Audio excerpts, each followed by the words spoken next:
I am fortunate to have John Erickson on the line. There he is, looking like $1 million, 59 years young. You can listen on audio, and you can also watch this one on YouTube, which I would advise because we've got some cool graphics coming at you. But first off, John, welcome. How are you? Oh, doing great. Yeah, thanks for having me on the show, Mark. I've been looking forward to it. It's thanks to Justin Tang that got us in touch with each other. Yeah. I want to start here, okay? Because I've always respected you from afar. Now I've got to know you, and I'm so impressed at the fact that you don't text. And so I want you to talk about the fact that you only answer telephone calls, which is so refreshing. Yeah, I don't like to text because I just feel like communication's better not texting. And I don't have the kind of job to where I need to text. So I just don't. It's pretty much as simple as that. You know, a lot of voice inflection and that sort of thing, or, sending something. I'm not hard to get a hold of. You can call me and pick up the phone or leave a message. And I just like to talk. That's it. Old school. Huh? That's why he's a master instructor, because communication, yes, you're right. There is something to tone and inflection and that sort of stuff. Okay, let's introduce you, John, for the folks who don't know who you are, folks around the world. Please give us the quick bio, the kind of whistle stop to how you got to where you are, please. Okay, well, my dad was a 8-time club champion, +1 handicap got me started. Junior golf, when I was 13 years old, we were up watching the Bing Crosby Invitational. We just happened to be staying across the street from some guy named Ben Doyle, literally across the street. All right, legend. I mean, and my dad we had known about him because one of the kids at our club had just gone to BYU, a guy named Ted Lehman. He was playing on the team with Bobby Clampett. My dad, I wonder if that's the same Ben Doyle that, Ted talks about with this golfing machine book and all. I mean, it was pretty crazy, but make a long story short there, we knocked on the door, walked in the living room. Ben said, take some swings. He had me taking divots out of his carpet in his living room. I mean, this is true stuff. Cool. He said, I'd like to work with Johnny. And so then I started, working with the golfing machine for a few years. That seemed to help me out. I was kind of the top junior in Southern California when I was 14. And then, I got a scholarship to Fresno State. I won the conference championship. I was an All-American there. I thought, okay, well, I'll turn pro, and went out on the tour, got my card in Canada, played pretty good there, went to Australia, played pretty good there. But there were a couple moments, I was on the range hitting balls between Sandy Lyle, who had just won the Masters, I think at that time, and Greg Norman. And I was hearing a different kind of compression, than what I was doing. I was doing the golf machine swinging, kind of relaxed swing, let the arms just kind of fling through. And then I'm hearing like gunshots going off in stereo, right, to my left and right. And we're playing Royal Melbourne in the Australian Open. And, I remember Greg Norman shooting back-to-back 66s out there, and the wind's blowing and the greens were hard. And, I think I shot a pair of 73s and made the cut by 6 shots. I played good, right? And here's a guy who shoots 66, 66, and I'm thinking there's not even that many birdies out there. And this is, again, in the Persimmon and Blade era, right? So this is, this isn't Royal Melbourne was, you're hitting long irons all day into those holes. It was really tough. So I came back and I was working with Greg McHatton and Ben, and mostly with Greg at that time. And I said, Greg, I don't think this is going to work out there. I just don't think I'm going to be able to get to that level. And I wanted to try the hitting procedure. And the only guy that was kind of doing that was having any success with that was Mac O'Grady. So I kind of, took a look at his stuff a little bit, but I didn't really agree with Mac O'Grady on some things. So I know that's contrary to popular opinion, but I saw some issues with that.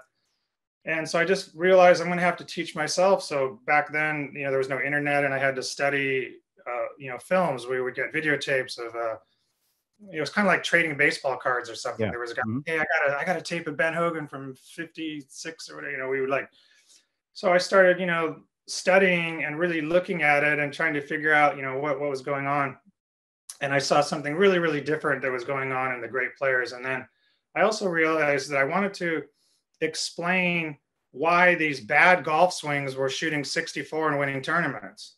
I mean, I was not going to disregard somebody that had a weird grip, took it crazy backswing, I mean, Peter Sr. got a lot of grief down there in Australia. They didn't like his swing. It looked really He weird. can hit it though, my golly. And I'll tell you what, you know, I was down there when he won 3 tournaments in a row, and he was beating Faldo and Norman, and these guys were like top in the world, and he's winning tournaments by 6 shots and just wiping these guys out. And I'd never even heard of Peter Sr. I mean, there's no internet then, right? So he wasn't getting coverage on US TV and stuff. So that made a big impact on me. And then I went home and I said, okay, I gotta redo this whole thing.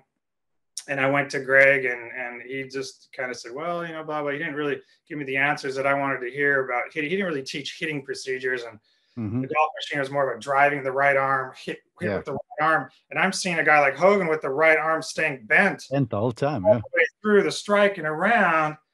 And I'm realizing when I was hitting little short shots with that, it's like, wow, I can't hit it offline because the right arm is very problematic in the golf swing. Now, if you're hitting 200 golf balls every day, you can start timing this thing like VJ did or whatever. You can start feeling and timing this, but I needed a swing where I could fly across the world, get off a plane, tee it up, and get the thing in the fairway. And, you know, there was another moment. Ian Woosnam was playing at the Australian Open at Royal Sydney, and I was right by the first tee, and they're like, oh, yeah, he's flying in from Europe right now. He's late to his tee time. And his plane just landed. He'll be here in a second. You know, I think they just had cell phones or something. He comes in on a taxi, right out of the car, right off the plane, tees it up this high in the first tee, gets up there with that, just go, and just nails this thing, you know, 280 yards down the middle of the fairway. And I'm just like, okay, I don't have that. It would take me a week of stretching and trying to, you know, and all this. And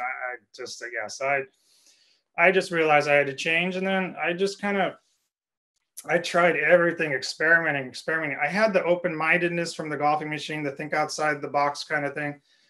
And so that was really good. And the golfing machine has a lot of great things in it, especially the chapter 2 and the physics stuff and all that. I mean, I really think that was great. I mean, no disrespect to any of those guys at all, or even Mac for that matter. But I just felt like what I was seeing was different than what I was being told. And so I just kind of set out on my own, and it took me about 8 months to change my swing from a swinger to a hitter.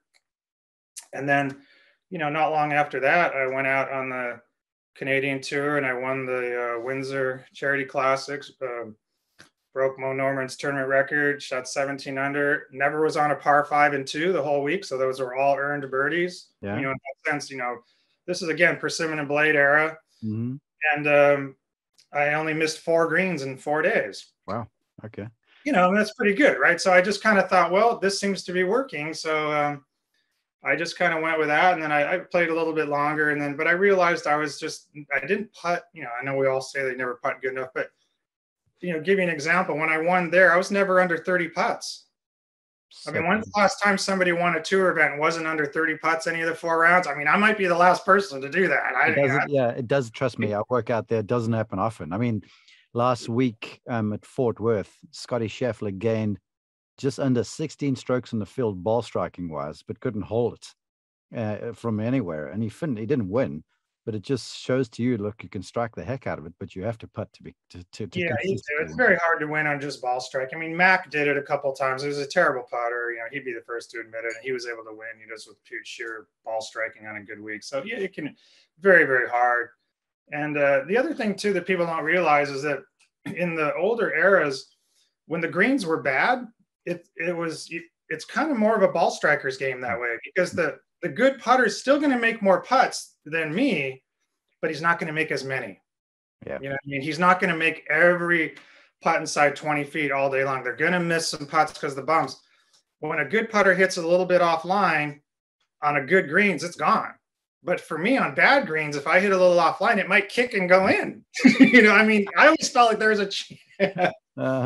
I mean, I'm a good putter relative to around the club and, you know, within 100 miles of where I, you know, but when you get out, you've seen it. You've seen how the guys can roll it out there. I mean, I felt like I was losing 2 shots around, you know. I can believe it. On an average, about 2 shots around on the greens. And that's 8 shots a week. Now, if you shaved 8 shots off my average score for the week, I think, you know, I wouldn't be on this podcast. Likely. Well, I think that's almost the perfect segue to get to the podcast, because I was introduced to you. You've done significant research, a lot of it about Hogan that I do want to dive into. But I went to your website and I was camping around there. I was like a child. I mean, I had stars in my eyes, and it's called advanced ball striking. And you showing people like Norman and Greg that is, and Hogan and Trevino and these hitters. I mean, and you had an image there. And before I get to Hogan, I do want to talk about this. It's an image. I'm going to share the screen actually so people can see this. So if you're listening on audio, go and check this out, right? So there's here it is, the mysteries of the golf swing. And there's a comparison there. Swinging and hitting. Yeah, the one looks very Hogan-esque on the left, and the other one looks kind of like me, where I've slung the club head down the line a little bit. Louis Oosthuizen, if you will.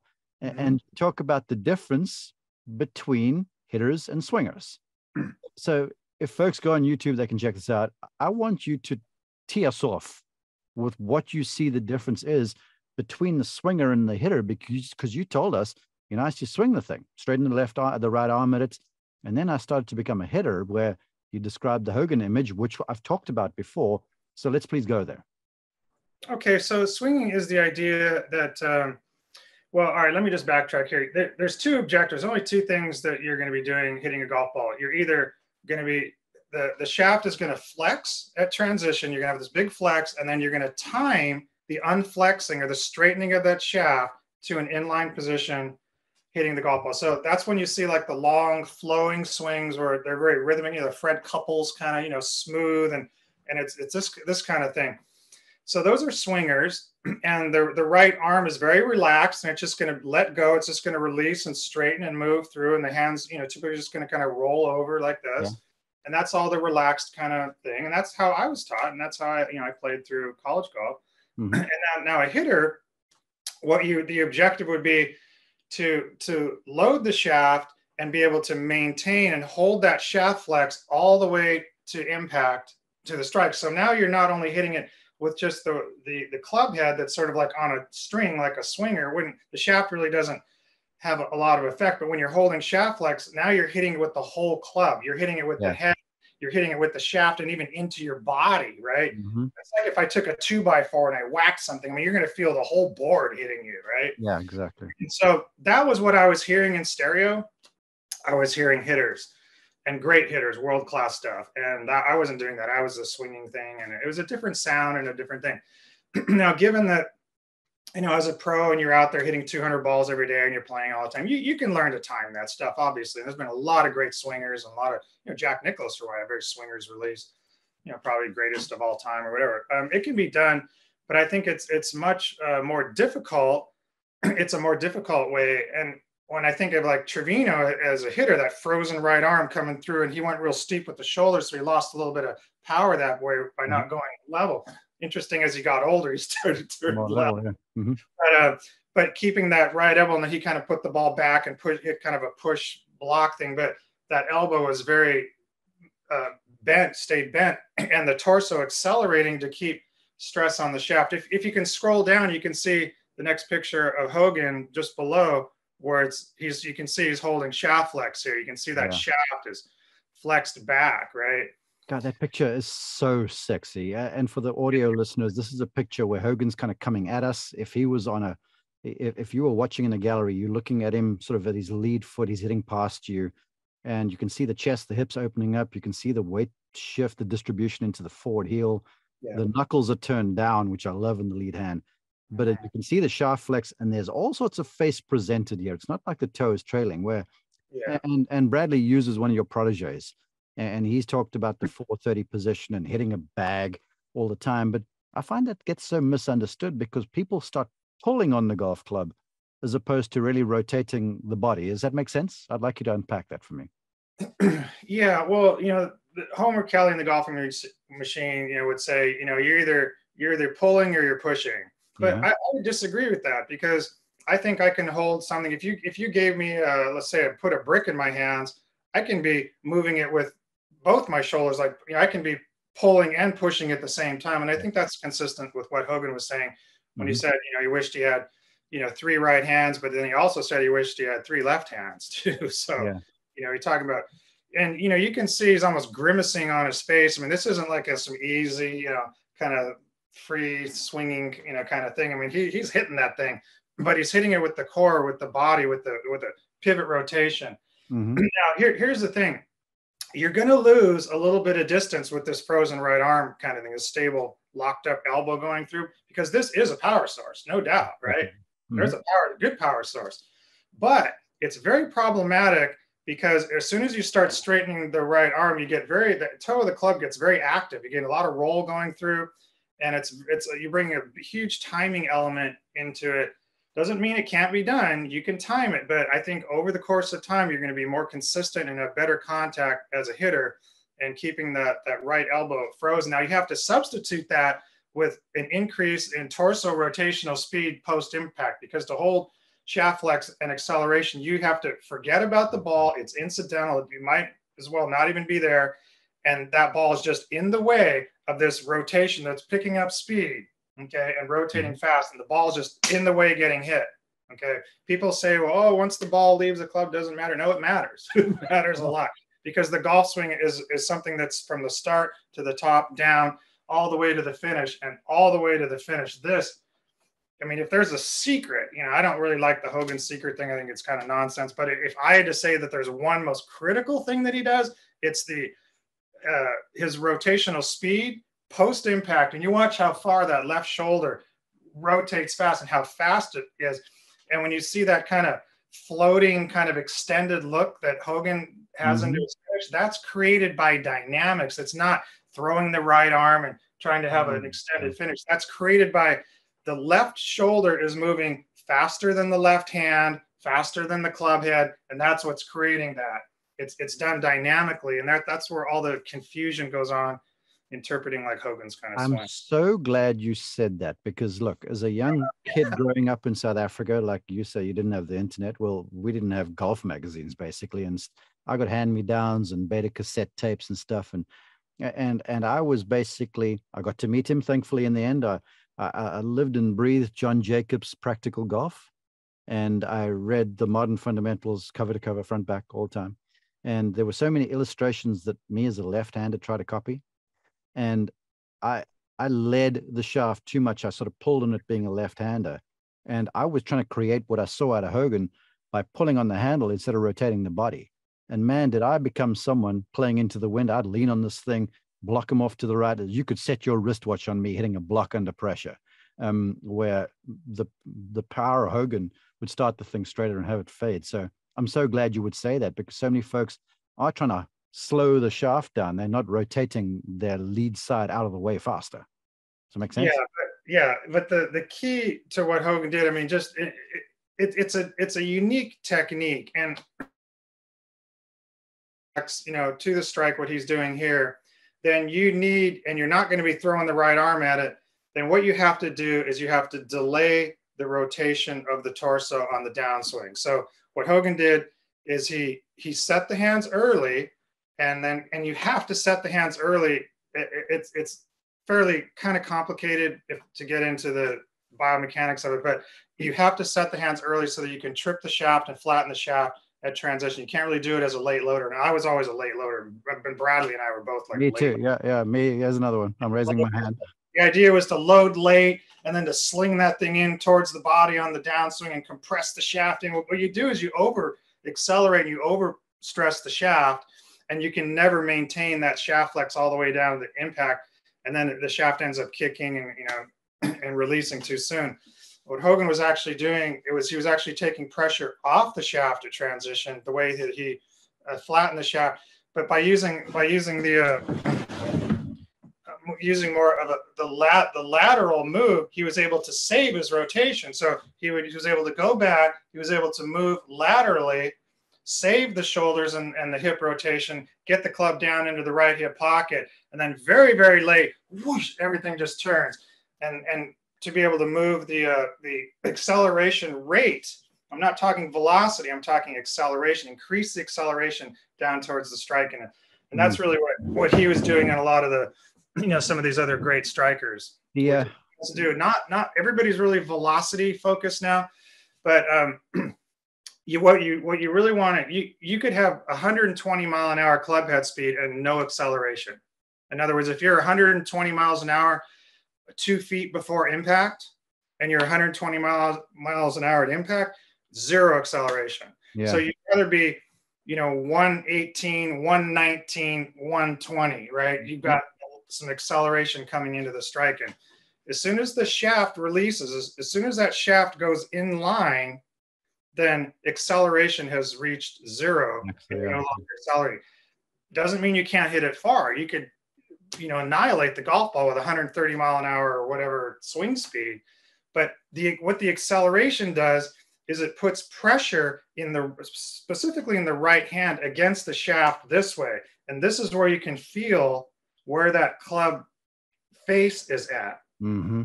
Yeah. The right hand, particularly, the left too, because you have both hands on the club, but really in that right hand.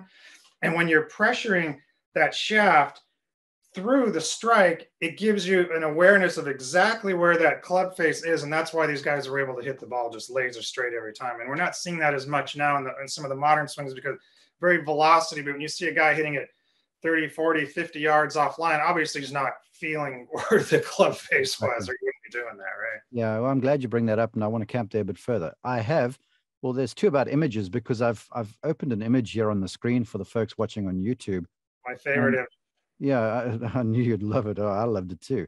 And to describe for the audio listener, we're looking down on the top of you as a golfer, and you as a golfer are standing in the middle of a wristwatch, analog wristwatch face, and you're swinging toward 3 o'clock with 12 above you and 6 below you. And you've got the small hand of the wristwatch saying body key, and it's pointing toward 2. And then the long hand is the hand key, and that's pointing toward 9. And I feel like this is a very simple, easy to sort of grasp image that was describing what you were saying about Hogan. Am I right? Yeah, that's actually Sam Snead in this picture here from his book Swing Keys, which in my opinion is really a better book than 5 Lessons, and I think it's a fantastic book. But so what Snead is saying here is that the key is you want to feel that the shoulders are going past 12 o'clock even to like 2 o'clock, right? So if we're 12 o'clock would just be, perpendicular to the ball, I suppose here. Yeah, exactly. In other words, saying a full shoulder turn, but the hands really at 9 o'clock. So what this does, the beauty of this, is that it allows then as the body starts to rotate, you've got this kind of gap between the left arm and the shoulders here that actually gets closed, and the body can start moving before the arms and the club do. Yeah. Yeah. Okay, so in other words, you with a big shoulder turn and without a lot of arm travel, then the body can turn and close that gap this way. And it gives a little bit of delay in time to where you can just kind of feel where the club is at the top. And if you need to make any kind of last minute little change or adjustment in where you're going to be moving down the 430 line, you've got that little bit of time. And that's one of the things when I was hitting the ball the best, I would always kind of feel that little bit of that delay at the transition. And I think that's what Snead is really talking about here. And Hogan, of course, very much this way. You'd see this huge shoulder rotation, but not a lot of arm travel. Mm-hmm. And what he would do is then move laterally. As soon as you start moving laterally, you're going to start moving the club towards the ball. Yeah. Okay? It's going to start the downswing, initiating the downswing. And I think he mentioned, start the downswing with the lower body. Well, that's exactly right. He's starting it with the lower body, and meaning is, his hips are moving laterally without opening up. And then he's able to initiate the downswing without doing it with the body, with the shoulders. A lot of people are just doing this to start the downswing, right? Or hackers doing it just with the hands and the arms. A good player is doing it with the body. The great player is doing it more with the lower body. Yeah. Yeah. Hey, that brings up an awesome point. That brings up an awesome point because, like, you picture Hideki 1.0. It's now morphed a little bit, but Matsuyama would have that swing up the top, stop for a split second, and then go. And then every amateur club golfer is like, that's so cool. And they're stopping at the top and everything stops. And then they try and bring it down together, where what you say here with Snead is it's the big turn and then the body's going, but the arms are suspended up there. And then essentially they connect with the body initially in transition. Yeah, and what that's actually doing is it's moving the acceleration rate farther down Mhm. the line, down towards the ball. You're taking acceleration because it's very easy to want to just go quick from the top, right? But Yeah. when you do this, you're starting the club down, and then it starts to pick up slowly. And then, of course, I know the equipment thing. You have to remember they were using a lot heavier clubs back then too. Mhm. So heavier clubs are harder to get moving, right? Yeah. It slows down the acceleration, and when you have more mass in the club head, you actually don't have to swing as fast to hit the ball the same distance. I'm glad you say that because when I was playing back in the day, I always liked a heavier feeling club head, sort of swing the club head, if you will. And perhaps I slung the thing a bit too much. If I'd, I think it was the growing up in the wind, I started instead of more like Hogan, kind of leaning left, getting way out in front of the thing, where I'd love to have turned around and turned around circles cleaner. But the heavier club head always let it feel like I had a better sense for the thing. Are you prone to want to recommend that to a lot of golfers listening? It depends, right? You have to look at the evolution of the game. I mean, the game has changed dramatically, right? I mean, Mm-hmm. Gary Player, of course, so Gary would, I'm sure, would agree with me on that, right? Yeah. We're talking, it's like a different game. But in Hogan's era, you had typically tighter fairways, smaller greens. Courses were, U.S. Open courses were 6,800 yards, not 7,400 yards. There was more emphasis on accuracy, hitting laser straight shots. It wasn't just about hitting the fairway. It was which side of the fairway are we going down to Mm-hmm. open up the pins back right. I want to go down the left side. There's a bunker. The high spinning ball. We could shape the ball a lot more. I played to the end of the Bellata era, so it was a lot high spinning ball. We were really moving the thing around. I was always thinking about what the ball is going to do once it hits the green. Am I going to spin it to the left into that front left pin placement? And you're thinking about, how the shape of the shot's coming in. So a lot more kind of dynamic activity in the golf ball, in the golf swing. So the swing was designed more for laser type shots. Now, it's different. It's an advantage to hit the ball long. Obviously, most of the top players are extremely long hitters now, right? But you don't Yeah. see as many of that. In the old days, you saw a lot of Trevinos and a lot of guys that were just, hitting it straight, making, a lot of money and win a lot of tournaments. Mm-hmm. Hey, while we're on the subject of images, you said it earlier. I just want to kiss it. If folks go and look at, I thought I had the book on my desk, but I don't. The 5 Lessons, the Modern Fundamentals, the Hogan one. There's a picture of him at impact, and you were talking about how you could almost feel the thing in the right palm. And I remember looking at that picture of the hands at impact and how the right hand, the trail hand, almost looked like it was putting pressure on the shaft. And Yeah. I'm sort of doing it over here. That image to me was spectacular. That drawing by Anthony Ravielli. Yeah. There's a lot of great things in that book. It's very confusing for some people because, like when he's talking about release, like he's throwing like a medicine ball where it's kind of like rolling it over like that. But, he didn't do that at all. So, Yeah. but he may have just been suggesting that for more your kind of novice golfers, just to kind of get, releasing the club or something to stop them from slicing. I'm not sure when he wrote those books. He wrote 2, right? He had Power Golf Golf was first. in the 5. That was what, in the 40s, right? And then the 5 Lessons. I'm not sure when that came out, in the 50s sometime. But was he really going to be giving away all his trade secrets to his competitors? He was still playing on the tour then, right? I don't think he was going to be, telling all things. Well, you've got something that's coming out here shortly. I shouldn't date this because this podcast will live in the internet forever. But you putting together a lot of your research about Hogan as a manuscript, I guess, or as a video. What is it? Yeah, we're gonna, like the advanced ball striking program. We have nine modules that basically teach drills and exercises and the biomechanical motions. Everything's with swinging a club. I'm not big on putting things other than a golf club in your hand, like a fan club, weighted clubs, or anything. I like to keep a golf club because that's the feel that we're trying to develop. Mm-hmm. But in the Hogan thing, we're going to do the same sort of thing, have a series of modules that are going to train a more Hogan type specific swing. And, you have to define what that is because nobody's going to swing like Ben Hogan. You'd have to have the same body and the same upbringing and, or whatever. But what you can do, and we can take certain principles and then apply this to our own golf swing if we're willing to commit to it and put in the time. So I would say that, the first critical thing would really be to get the shaft flattening at transition, okay? And having the left arm on the shoulder line so that when you rotate, if you put it above the shoulder line, you start turning level, then you're going to end up coming over the top. So I think by design, that was really excellent that Hogan would have the left arm on the shoulder line. The shaft flattening at transition, the hands moving down close, very close to the right thigh and the right hip pocket, like George Knudson was a big Hogan guy, same kind of thing. And then the hands would then be moving, very, very close to the body, moving low left and around, the right arm being stable.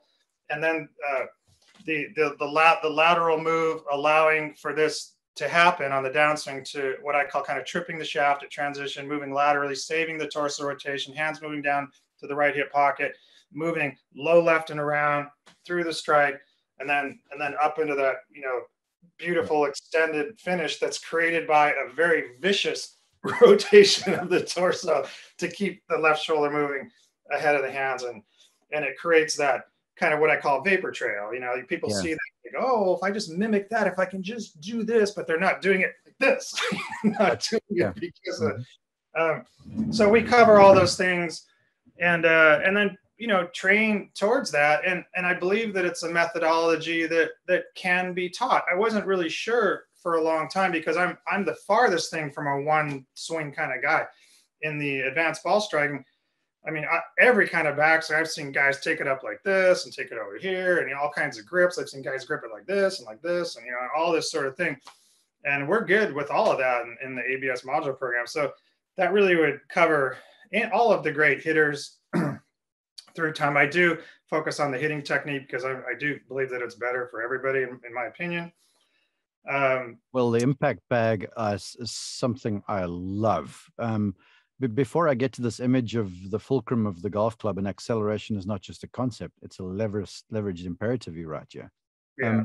I'd love you to talk about, because again, Bradley Hughes talked about the impact bag almost ad nauseum, but I think it's such a great way to train, and I guess even to train sort of where acceleration begins to happen. Yeah, so the impact bag, we use that a lot because you have a golf club in your hands, and you need resistance, to working out or anything. Boxers use an impact, they punching bag, whatever. You need something to train the muscles. The forward rotation does come into it quite a bit. Well, the better your rotation is, the less the forward rotation has to do with it, because for me, it's about 12 degrees of forward rotation. I can have my hands cocked all the way back and get the club almost squared up entirely with rotating. Yeah, right. Mm-hmm. Except for about 12 degrees, which is about 12 forward rotational strength. But I don't think it's an accident when you look at almost all the great ball strikers had big, strong forearms, right? So, there's something to that, and it's exactly that. So to train that muscle, we need to do that. And then we can use the bag to feel some, passive drops where we're working on something where we're going to shift laterally, and then we're going to have things kind of move, and then we can just sort of release and just passively move into it. And just it's kind of like, playing a musical instrument. I'm a guitar player also, and you learn chords, and then you learn scales that connect the chords, and any kind of learning process, you learn one thing at a time. So I think the golf swing, it needs to be taken in bite-sized morsels. You work on this, you work on this, you work on this, and do it with drills. I don't like pounding a lot of golf balls because it's negative. The ball's going here, the ball's going there, and what's happening? With the drills, you can just focus on the biomechanical motions and just work on these things and get the body. And then if you can get the swing to where there's no ball and it's like it's doing the right thing, and if somebody could just run out there and put a ball there, oh, look, and then we've done that before, right? Yeah. I want to say this too, if you'd forgive me the interruption. When you talk about the impact bag, what I love about it too is I feel like a lot of golfers might learn the concept, and you do such a wonderful job of explaining that. But then when it comes to actually hitting the ball, it's like they get lost in time and space. And you talk about the forwards movement. So they're like, all right, I'm going to do this because John Erickson and Ben Hogan did. But then you got the impact bag down in front of them. they'll never slide out in front of that thing. They'll slide just enough so they can turn open and then strike the thing powerfully. So it kind of puts the whole thing into spatial, a spatial illustration to it. Yeah, that's true. It is really good. People like to feel something. You want to feel something coming up the shaft. The whole equipment thing. We could do a whole nother thing sometime about equipment, but you need to have the feel coming up the shaft. That's what you're feeling, and that is the argument for the older shafts that were thicker and stiffer, and you get a little more feel and feedback coming in the hands because you have to be able to feel what's going on. The impact bag allows you to feel. Bam, bam, you can feel something coming up into the hands and into the body. So it's a great training aid. Henry Cotton was hitting a tire, it was a car tire back in the day, but that's pretty rough on the hands. It's very stiff and it almost can kind of hurt. So we fill it with carpet and it's kind of a thud. So you like to talk on the phone because communication is better. Yeah, I agree wholeheartedly, but I feel like understanding of a concept is equally as important. So for the folks who are now like, all right, I'm going to go get myself an impact bag. I want you to describe to them, please, John, where to set this thing up in relation to their stance, and then how they should, because I'll scroll back to the picture of Hogan. You talk about the hands low and left. You see the body in the angles, the body turning open. Yeah. Where do you set that impact bag up so that you're going to nail this exercise down and really do your golf swing a few favors? Well, the best place to put it would be right at just around low point or prior to the low point of impact. So we can do that with define that by the left shoulder. So the left shoulder and arm when they come in line. Now people will say, oh, at address, okay, here's my, just inside the armpit would be slightly, prior to the low point for iron shots and that sort of thing. Nowadays with the modern drivers, people are actually hitting up on it and stuff. It's that's a whole nother thing. Yeah. But generally speaking, it would be just right at the left arm, but where the left arm would be at impact, not at address. You might be here at address and be here at impact, right? So you have to understand that this has to be happening at impact. So you kind of find your way into it. And I don't really like to say, just inside the left heel or whatever, because it depends on the stance width. Well, you can't see here, but if you have a really wide stance, that's going to change where your low point is going to be relative, to your feet, right? But if the low point isn't going to change relative to the left shoulder socket or just inside, so you just sit down there inside the bag. You don't really want to get it too far forward. And if you were to put it back, then you essentially you're rotating your plane line out to the right, kind of like Trevino did. And we cover that too, all the different ball positions and that sort of thing in the ABS program on how to position the ball different ways to hit different kinds of shots and different lies. And that's why I'm not really big on hitting balls on driving ranges all the time. My best workouts are always out on the course late in the afternoon. I like to play courses with undulating fairways, hitting off side heel lies, downhill lies, all those combinations. I think there's, 9 different combinations of, uphill, side heel, down below, and all that stuff. You got to train for all those things. If folks forgot everything you've said, and you've said a lot of really insightful stuff, if they just went and did that every day, they'd improve their games, wouldn't they? Eh? Yeah, everyone's forgot everything. Yeah, I forget all these things, right? No, but your point's so well founded. You just go and practice off uneven lies on a golf course. You're going to get better. You talk about the stance width. This was one of the diagrams I did want to show the folks. On your website, advancedballstriking.com, you can sign up for the ABS module, the training module there. You got a picture of Knutson at address.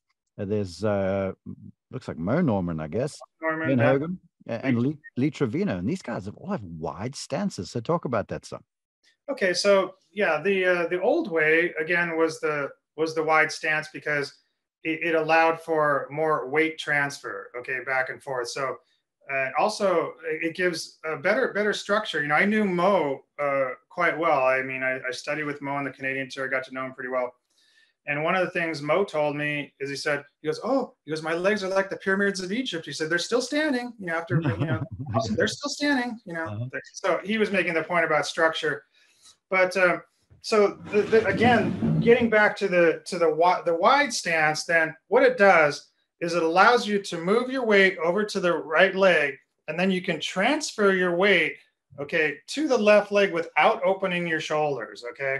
You're starting your downswing and you're saving your rotation. so that as the hands get down to the right hip pocket, then you can, when you feel the weight land over on that left foot as it's coming back down, then it just gives you the green light. Just go ahead and turn right then. So as compared with like Mac would say, the narrow stance, keep the head very centered, like this sort of thing. Everything's kind of moving, this gyroscopic kind of thing. But I don't like, criticizing somebody specifically, but just the general theory of that is, if you have a narrow stance, you have to start the downswing with the torso rotation. There's nothing else to start it, right? It's got to come this way. But with a wide stance, you can't see my legs here, but with a wide stance, you can start the downswing with the lateral move and save the rotations, which ultimately leads to making it easier to hold shaft flex through the strike. If you delay the acceleration of the torso for later. So that's the advantage. That's what those guys are doing. Mac's thing would be, he would say, straighten the right elbow out on the downswing as the shoulders move this way. So the right shoulder is going to move through the left shoulder, right? Like this. Straighten the right elbow out, down into the right hip pocket and turn. And that works really well most of the time. But if the right arm doesn't straighten out, like it just doesn't quite straighten out, you get just slightly over the top. And when you accelerate the club as hard as Mac did, and you come slightly over it, it also de-lofts the club slightly. So the miss ends up being slightly long and left. Okay. And this is really one of the big things at advanced ball striking. We have this pie chart. Okay. And if you think of a green and the pin in the middle of the green, the worst place to miss for a right-handed player would be long and left. Okay, now you've got a left to right downhill putt. You might hit all 18 greens, but if you're up there long and left most of the time and you're putting downhill, I'd rather be short right. I'd rather be, like, I would say Mac would probably have a tighter ball disbursement circle. If he hits 100 golf balls, it might be like this, right? If it's slightly skewed long and left, maybe that's why he was putting left-handed. I can't say that for sure. I don't know that for sure. Only he would be able to say that. It makes sense. Admit it, but it raises a little bit of an eyebrow to me. Now Curtis Strange, for instance, might have a wider disbursement, but his is skewed slightly into what I call the green zone, short right. So he's putting uphill right to left for birdie. Trevino said this about Nicklaus. He felt like he could beat Nicklaus because Nicklaus would miss long and left with his short irons a lot more than he would because of the way that he swung the club. And Trevino's miss would tend to fall short into the right. Even if you're in the front right bunker, it's an easier bunker shot than being over the green long on the left. I lost a tournament to Brad Hughes, actually, because I missed a green. I came out of the trees, hooked it, trying to come out, and got over the green long and left and made double and lost by a shot, at the end of the tournament. So super insightful. No one listening to this or watching this has been like, he's right. All greens kind of tilt from back to front. So if I miss long left, I'm playing downhill left to right. Yeah, generally speaking, but we're talking about over the course of time, over the course of an entire tournament or a season or whatever, that short right miss is going to leave you easier saves and more birdie putts from down below on the right. And I think was it George Knudsen went to see, was it Harvey Pennick, maybe, I think. Okay. I think he had a lesson and he was saying that I can teach you how to stop missing left. You know what I mean? Like that was his main thing, to stop. They were aware of this stuff back then. This isn't anything new. I'm not inventing this stuff. I'm just kind of reminding people. But what you're doing in the era in which we live, where you can find information everywhere. I mean, look, people around the world listen to this podcast. I can get on TikTok right now and be overloaded with golf swing insights, but no one brings you the real wisdom when it comes to playing the course. Now, in the interest of time, because I've kept you for so long, there are a couple images I want to hit. Here's the 431 with a really cool picture of Gary Player that I want to get to. But first, I teased this earlier. We had talked about acceleration, and it's not a concept. It's leverage, basically. And you've got a very cool image. I'll describe it to folks listening. It's essentially a fulcrum with a weight and where force is produced. And then it's showing how the club head on this would accelerate. So why don't you describe it and talk about the concept, please? Yeah. So basically, what we're trying to do is, you've got a fulcrum in your left hand and your grip, and with the body, and then we're trying to pressure the shaft. You've got to be pressuring the shaft below the fulcrum, which you can see where the arrows are. Red arrows, right? So I think this goes right into what Hogan was talking about. I wish I had three right hands. He didn't, notice that he didn't say, I wish I had three right arms. Yeah. Right? He had three right hands. So think of those red arrows as that hand. That's that forearm rotation, that right hand coming through and pressuring that shaft at the last second. You're holding that 90-degree kind of angle, lag angle, or right to the last second, and then that last second, with that. So that's really what that's showing there. And this image, and this image, correct me if I'm wrong, is very much like the Sam Snead image on the clock face, where we're looking down on the top of it. Right. From is the left hand, and you're basically approaching from the picture I'm going to right now, which is Gary from overhead. Same thing, Gary Player, where he's approaching from what you call the 430 position, and this is lovely. I want to describe the picture. Gary is, you can see the weight shifted left.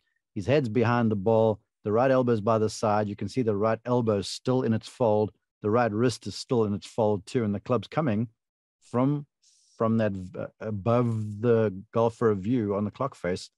The shaft is pointing at about 430 just prior to impact. Yeah, that's right. I mean, the reason I like these above images is that they're more consistent with what we see from the player's view. It's a bird's eye view because the swing plane is below us. We're looking down at the plane that, more. I'm not huge on even, perfect swing planes or anything, but I'm just saying our view of the path of the club is from more of a bird's eye view looking down. And because the plane is inclined and it's below us, then we see this thing moving in an arc around this sort of circle from our eyes down to the plane. That's what we see because we're above it. Yeah. Now, if the plane was in line with our eyes, if this was the plane and our eyes were on the plane, then we would see things just moving more or less back and forth, right? Yeah. But because the plane is below us, we see things moving in an arc. So as we come down and we see that club shaft coming out of our right eye on what I call the 430 line. In other words, if we had a clock, we got 12 o'clock, 6 o'clock, 3 o'clock, 9 o'clock, 4:30 would be right over here. We want to feel that 4:30 line just all the way down, down. And then at the very last second, we turn and we rotate and we hit 3 o'clock on the back of the ball. Yeah. So the shaft is coming down the 4:30 all the way down. And right at that last split second, boom, it's going to hit.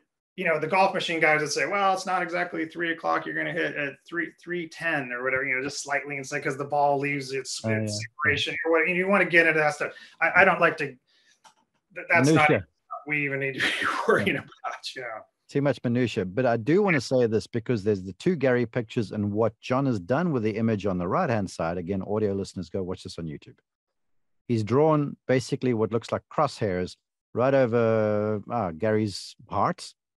And, he's down there at 4:30, but the next frame, if we had to get him at impact, he wouldn't have slid further to the left of the crosshairs. From that 4:30 spot, he is now rotating and almost rotating what feels like with his upper body a bit behind the ball. Yes?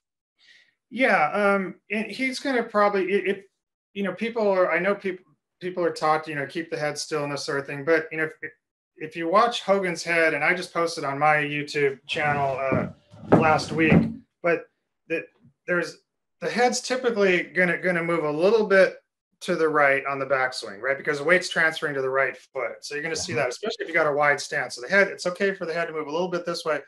If you start lateral move and there's some flexation in the knees, and the head has to move down and a bit diagonally, right? Mm-hmm. So it's gonna move this way, it's gonna move a bit diagonally, and then it's gonna, depending on how flat your line angles are, and that sort of thing, how tall you are relative to that, it can stay, pretty stationary through the strike. If you're a little taller a player, it's going to probably have to come up if you're taking advantage of flat line angles, which is a huge thing in what I teach. Mm-hmm. There's a huge advantage for swinging off flat line angles. But these pictures here of Gary Player would be, yeah, exactly right. And Gary Player's head moved all over the place. I mean, if it was moving all over. And George Knudson in his book, he just said it perfectly. He said the head is not the center of the swing. The head goes where it goes. Awesome. You're hearing that from one of the greatest strikers of all time. So good. They had, it's okay for it to be moving around if it's moving around in the correct way. Yeah.